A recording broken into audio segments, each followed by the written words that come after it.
Good evening, everyone. Case number 10. Samson Ching versus Clarita Nicdao. GR number 141181, April 27, 2007. The doctrine of the case is that no interest shall be due unless it has been expressly stipulated in writing. The facts of the case. Petitioner Ching, a Chinese national, and Emma No-Gid instituted criminal complaints and for violation of BP 22 against respondent Nicdao. Petitioner Ching averred that checks were issued to him by respondent Nicdao as security for the loans that she obtained from him.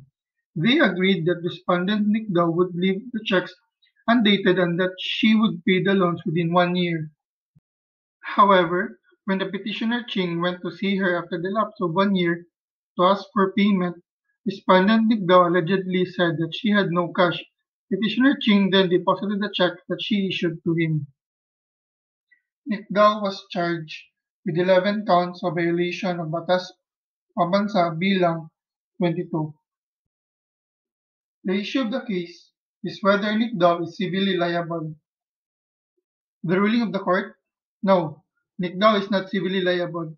It is a basic rule in evidence that the burden of proof lies in the party who makes the allegations.